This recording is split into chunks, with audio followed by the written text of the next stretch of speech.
Assalamualaikum warahmatullahi wabarakatuh. Kami dari kelompok 1 yang beranggotakan 4 orang, yaitu Eldrida Sinta P dengan NIM D5210004, kemudian Akmalia Pramestia PW dengan NIM D5210025, kemudian Kiraina Yasmin AH dengan NIM D5210040, lalu Ilham Aji Nugroho dengan NIM D5210054.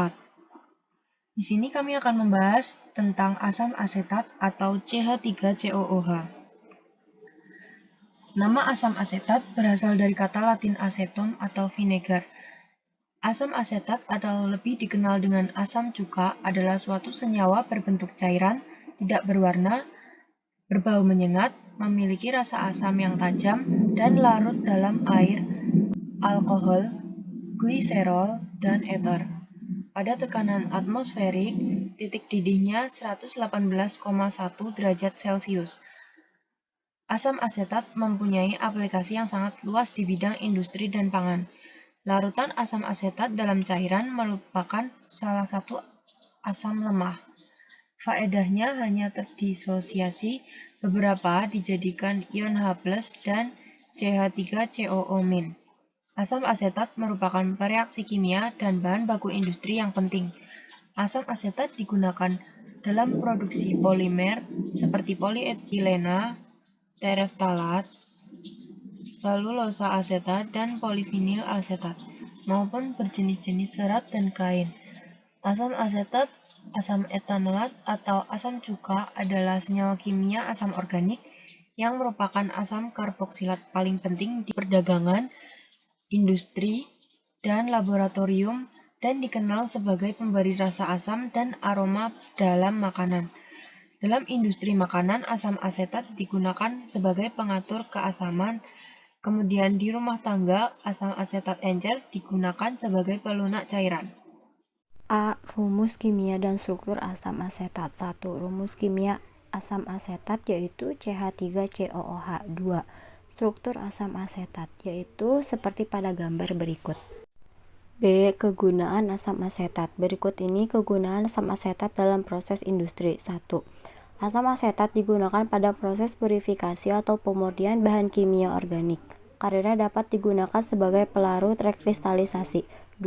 Asam asetat digunakan pada proses pembuatan bahan kimia seperti ester, asetat anhidrat, monomer vinil asetat, dan polimer lainnya. Polimer vinil asetat adalah bahan baku pembuatan lem dan perekat. 3. Dalam industri farmasi, asam asetat digunakan sebagai bahan antiseptik dan pencegah infeksi. 4. Asam asetat adalah bahan yang digunakan pula untuk menghilangkan karat dan kerak pada peralatan. 5. Serat benang polister purified terephthalic acid PTA dibuat dengan menggunakan asam asetat sebagai bahan bakunya. C. Bahan baku pembuatan. Pada zaman ke-8, ilmuwan Persia Jabir ibn Hayyan menghasilkan asam asetat pekat dari cuka melewati destilasi. Pada masa Renaissance, asam asetat glasial diproduksi dari distilasi kering logam asetat.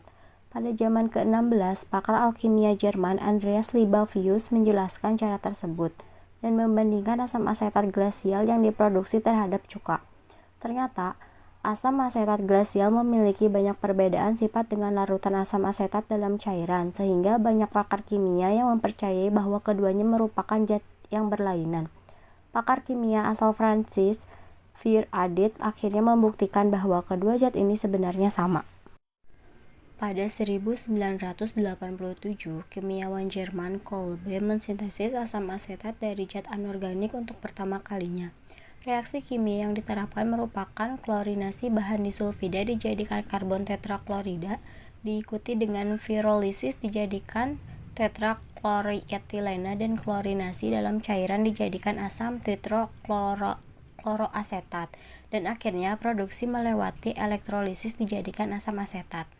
Sejak 1910, biasanya asam asetat diproduksi dari cairan pyrroliguenes yang diperoleh dari distilasi kayu. Cairan ini direaksikan dengan kalsium hidroksida menghasilkan kalsium asetat yang kemudian diasamkan dengan asam sulfat untuk menghasilkan asam asetat. D. Proses pembuatan asam asetat.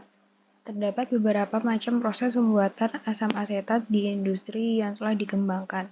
Di antaranya yaitu 1. Proses karbonilasi metanol 2. Proses oksidasi asetaldehid 3. Proses oksidasi N-butana. Berikut adalah diagram alir proses karbonilasi metanol. Proses karbonilasi etanol. Asam asetat dibuat dengan mereaksikan CH3OH dan CO. Perbandingan bahan baku masuk reaktor adalah 90–95% karbon monoksida, 0–5% hidrogen, dan 5% metanol. Katalis yang digunakan karbon aktif. Reaksi berlangsung pada suhu 350 derajat dan tekanan 700 atm. Reaksi yang terjadi CH3OH plus CO menjadi CH3COOH.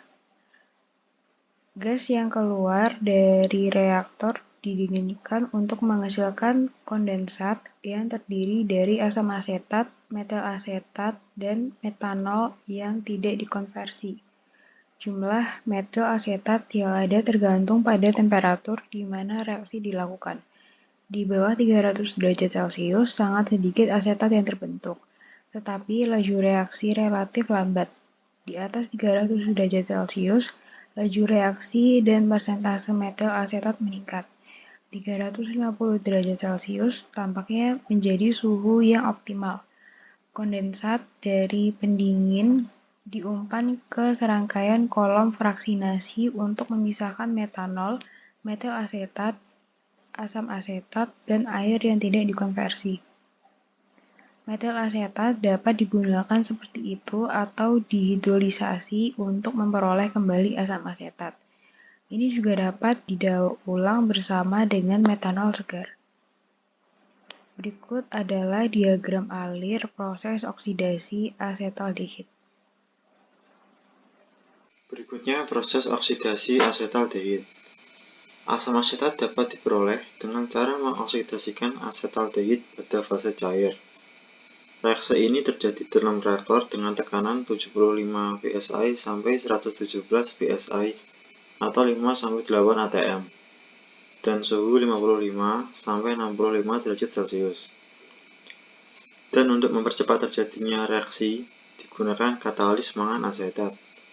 Reaksi yang terjadi dalam reaktor adalah CH3CHO ditambah 1/2O2 dengan katalis MnCH3COO2 menghasilkan CH3COOH. Gas yang meninggalkan reaktor di scrubber dengan air serta membuang gas-gas inert dan nitrogen. Parutan asetaldehid yang meninggalkan dasar dari scrubber ditampung. Produk berupa crude asam asetat dengan kadar 94–96% dari reaktor diproses lebih lanjut di destilasi guna memperoleh kemurnian 99–99,9% asam asetat yang kemudian didinginkan dan ditampung pada tangki penampung asam asetat. Selanjutnya ada proses oksidasi N-butana dan berikut adalah diagram alirnya. Proses oksidasi N-butana. Pembuatan asam asetat dengan proses oksidasi N-butana dilakukan dalam fase cair dan menggunakan katalis kobalt untuk mempercepat terjadinya reaksi. Hidrokarbon yang berupa butana cair akan dioksidasi dengan oksigen dalam sebuah reaktor dengan tekanan 57 atm dan suhu 170 derajat Celcius. Reaksi yang terjadi di dalam reaktor adalah sebagai berikut. Pada proses ini, oksigen untuk oksidasi diambil dari udara dengan perbandingan 5,8 bagian udara yang masuk untuk setiap satu bagian butana. Asam asetat yang keluar reaktor didinginkan dalam cooler dan masuk separator untuk dipisahkan kandungan gasnya dan sisa butana yang tidak ikut bereaksi. Gas akan dibuang ke atmosfer sedangkan butana di-recycle ke reaktor sebagai bahan baku. Selanjutnya, Dilakukan pemurnian asam asetat dalam kolom destilasi sehingga didapatkan asam asetat dengan kemurnian 99% dan produk samping berupa larutan formiat. Berikut ada tabel perbandingan proses pembuatan asam asetat. Dengan jenis proses karbonilasi metanol, bahan baku metanol dan CO, suhu 350 derajat Celcius, tekanan 700 atm, yield 90%, hasil samping sisa metil asetat dan air. Katalis karbon aktif, biaya investasi rendah, biaya operasi tinggi. Berikutnya ada oksidasi asetaldehid, bahan baku asetaldehid, suhu 55 sampai 65 derajat Celcius. Tekanan 5 sampai 8 atm, yield 85 sampai 95%.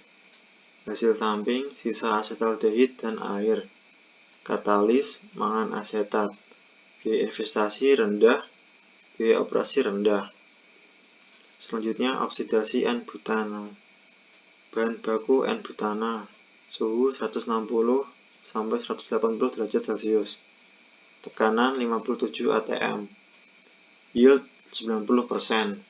Hasil samping sisa N-butana, air, CO, CO2, H2, asam formiat. Katalis kobalt, biaya investasi rendah, biaya operasi rendah.